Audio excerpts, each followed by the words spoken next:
महत्वाची बातमी, नांदेड विमानतळावर खासदार नागेश आष्टीकरांची गाडी अडवल्यानं गोंधळ निर्माण झालाय। विमानतळ परिसरामध्ये शिवसैनिकांची घोषणाबाजी या ठिकाणी पाहायला मिळते। महत्वाची बातमी आपण पाहताय, खासदार नागेश आष्टीकर यांची गाडी जी आहे ती नांदेड विमानतळावर अडवण्यात आलेली आहे आणि या ठिकाणी शिवसैनिकांची घोषणाबाजी पाहायला मिळते। विमानतळ परिसरामध्ये शिवसैनिकांची घोषणाबाजी नाही साहेब, उशीर झाला तर जाऊ द्या, हरकत नाही, पण ही शुड बी सॉरी साहेब, हे बरोबर नाही ना। तो आम्हाला ऑर्गंटली बोलतो इथं, नाही मला काय सांगायचं नाही, मी आमची काय प्रोटोकॉल असेल ते असेल, तुम्ही नावं द्या। प्रत्येक म्हणजे आता इथं मुवमेंट आज काल प्रोग्राम ठरला, आज तुम्हाला नावं द्यायचे। कमीत कमी आमचे जिल्हा प्रमुख कोण आहेत, खासदार कोण आहेत, काय संपर्क प्रमुख कोण आहे,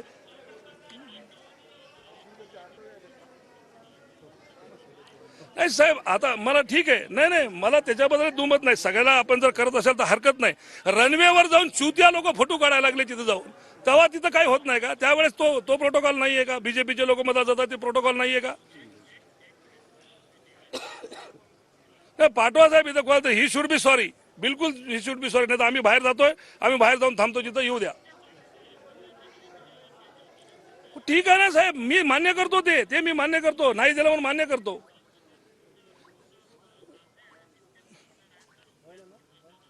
ठीक आहे ना सर, ते मी मान्य करतो। ऐका ना सर, मी ते मान्य करतो, मग तेच प्रोटोकॉल सगळ्याला असायला पाहिजे ना। बीजेपीचं माणसं रनवे पर्यंत जातात,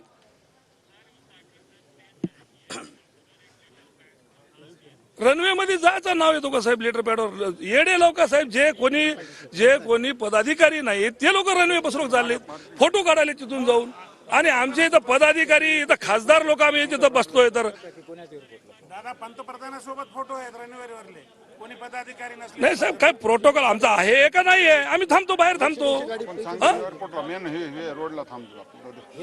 नाही साहेब, आता आम्ही पाठवायचा विषय नाही आहे ते मी समजू शकतो। मधामध्ये कोणाला घ्यायचं नाही घ्यायचं ह्याच्यासाठी नाव पाठवायला पाहिजेत, पार्किंग मध्ये याला नाव पाठवायला पाहिजेत का साहेब? आता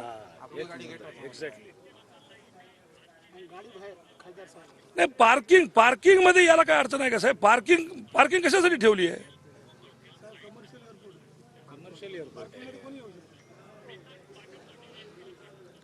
तोपर्यंत आम्ही साहेब बाहेर थांबतोय, आता इथं बिलकुल थांबतोय, बाहेर थांबतो। हो, मी बाहेर थांबतो सर, मी थांबतो बाहेर थांबतो।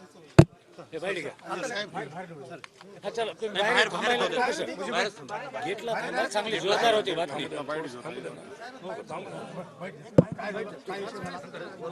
गेटला थांबायचं, तुम्ही हे भूमिका कंटिन्यू करा ना, तिथं गेटला थांबा। हे दरवेळेच आहे, कमर्शियल एअरपोर्ट आहे, कोणी येऊ शकते। गाडी काय चोर आहे, ठीक आहे, त्याची पार्किंग असेल तर 20 रुपये घ्या। चला, काय आज तुम्ही पायी एअरपोर्टवर येताना दिसलात, तुम्ही पायी एअरपोर्टला येताना दिसलात, खासदार आहात आपण, हे अवमानना वाटते? इथलचे काही कर्मचारी कदाचित त्या बीजेपीच्या मोडमधून अजून बाहेर पडत नाहीयेत। त्यांच्यावरचा बडगा जे बीजेपीचा आहे तो कायम त्यांच्यावर माझ्या मनानं डोक्यात आहे। मी आता SP साहेबाला बोललो, हे लोक हमेशाच झाले, आमच्या शिवसेनेचं खच्चीकरण व्हावं किंवा तिथं त्यांना गर्दी दिसू नये या दृष्टिकोनातून हा अरेरावीचा धंदा चालू आहे। हे आम्ही सहन करणार नाही आणि याच गोष्टीसाठी मी आता SP साहेबाशी बोललो। SP साहेब आता माणसं पाठवत आहेत, आम्ही बघतो काय ते। पण कमर्शियल एअरपोर्ट असताना हा ठीक आहे, आम्ही मान्य करतो, या मधामध्ये जाण्यासाठी त्याला प्रोटोकॉल लागतो, नक्की त्याच्या आमच्या जिल्हा प्रमुखाकडून किंवा संपर्क प्रमुखाकडून नावं दिली पाहिजेत। पण पार्किंगमध्ये येण्यासाठी कोणालाही मज्जाव करता येणार नाही आहे।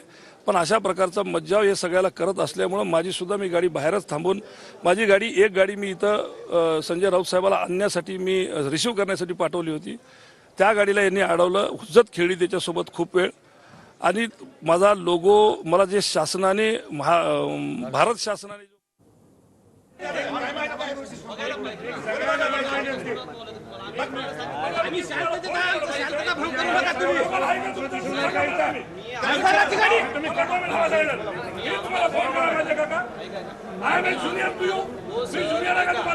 संजय राऊत आज नांदेड जिल्ह्याच्या दौऱ्यावर आहेत, मात्र यावेळेला नागेश पाटील आष्टीकर हे त्यांच्या स्वागतासाठी विमानतळावर गेलेले असताना त्यांना अडवण्यात आलं असा आरोप नागेश पाटील आष्टीकर यांच्याकडून करण्यात आलेला आहे। संजय राऊत यांच्यासाठी आपण एक गाडी पाठवलेली होती, तर त्यावेळेला सुद्धा पोलिसांनी हुज्जत घातली असं त्यांचं म्हणणं आहे।